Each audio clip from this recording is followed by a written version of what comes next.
What's up, ladies and gents? This is KC Kid, coming at you with another Destiny video. The Destiny community is hyped up today. Bungie did their live reveal on the Taken King on Twitch, and there's so much information. I took 3 pages of notes, and there's no way I'm going to get to go over it all, but I want to talk about just a little bit of it. If you enjoyed this video, go ahead and smack that like button and subscribe to the channel. I unfortunately didn't get to watch the stream live because work has Twitch blocked. But again, I came home from work, I threw it up on the tablet and, just took some notes because there was so much that I wanted to keep a track of just to kind of talk about these things with you. First off, we can see that our levels are grandfathered in. So that's a good thing for those of you who are curious about how long it would take you to get up to level 40. Well, if you're light level 34 right now, you're going to be actual experience level 34 over in the Taken King. And that's something important that I want to make a distinction of. Light level and actual level are totally different. They're totally different. So if you're light level right now, which is all dependent on your gear in year 1 of Destiny, if that's level 34, you're going to be level 34 whenever you start up the Taken King. And from that level 34, you'll bump up to level 40. And that's the max level. But that's totally separate from your actual light level in the Taken King. That's going to be something that's more mathematical. They're going to calculate what your light level is based off of all the averages of your gear. And your gear isn't just your armor anymore. It's your armor, it's your weapons, it's your ghost shell, and it's your class item. So much stuff is going into this, and they're going to artificially calculate what your level would be based on all the gear that you've acquired in year 1. So, Deej said, pro tip number 1, don't dismantle anything. Now, I thought about this, and I'm thinking this probably affects mainly people that are really new to Destiny and don't have necessarily a ton of gear. Probably imagine that most of the high-level players already have their vaults filled up. They've got exotics all over the place and everything. But just to be safe, I'm not going on some random dismantle spree. It's not my style anyway. I would wait until I see what ends up happening before dismantling anything anyway. So just kind of keep your stuff around. If your vault is filled up, that's fine. Keep it filled up for the next month. You've kept it filled up for this long anyway. You're also still going to be tracking your intellect, discipline, and strength on the main page, but instead of the numbers that are just kind of arbitrary feeling, you're going to see actual tiers, up to 5 tiers, and that is going to tell you exactly how many seconds you have on each cooldown. So that's something to keep in mind. Also, there are going to be new quests and bounties. That's right. Quests for subclass, story, PvE, PvP, the gunsmith, all kinds of crazy stuff, plus your bounties. 16 bounties now instead of 10, and you can turn in the bounties right from that quest screen. And they're supposed to be designed now to be able to be done easier and done in a day. For instance, maybe you need to kill enemies with a solar weapon, and that can just happen anywhere, or kill enemies with your void abilities. I mentioned the quest, and one of the quests that was shown was a Spark and Shadow, and that's how you're going to get your Stormcaller subclass for the Warlock. So you can bet that I'm going to be doing that. But basically you can track any of these quests or bounties right on your main screen, and then your Ghost. As soon as you pull up the Ghost, you can see how close you are to completing those. One item that they happened to point out in your inventory was a Spark of Light. And this is what's going to be letting players go from 0 to level 25. Basically, if they go ahead and start up the Taken King and they've purchased it, you can start off everything at level 25 whenever you consume this. So that's really nice. They don't have to grind through all those early levels. No, they can go ahead and start because all the Taken King content is level 25 basically.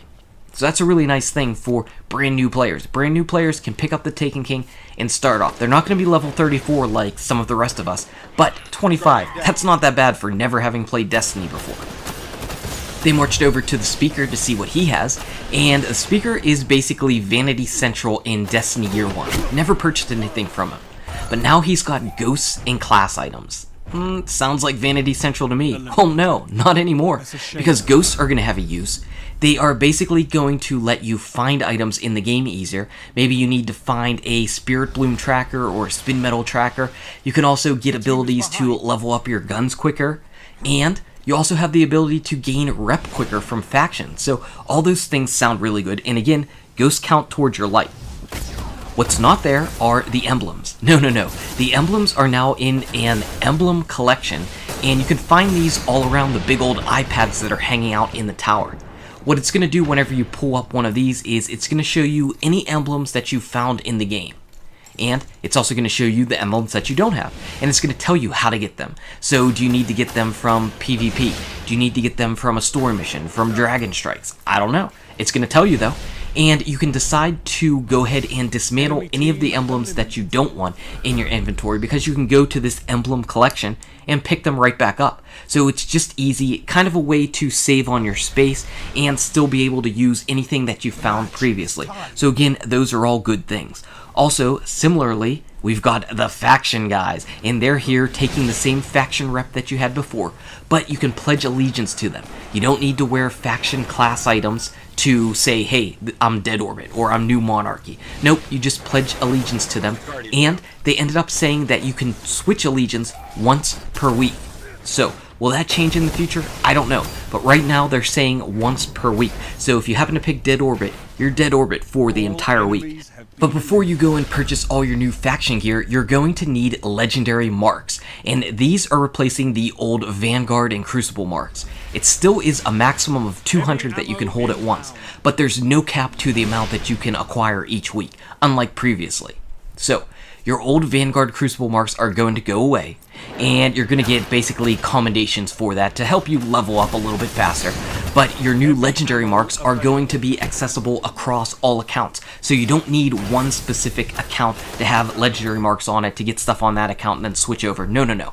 You get legendary marks all across, just like your Glimmer. And you're going to need them to not only get your faction gear, but also the exotic blueprints. This looks like a lot of fun.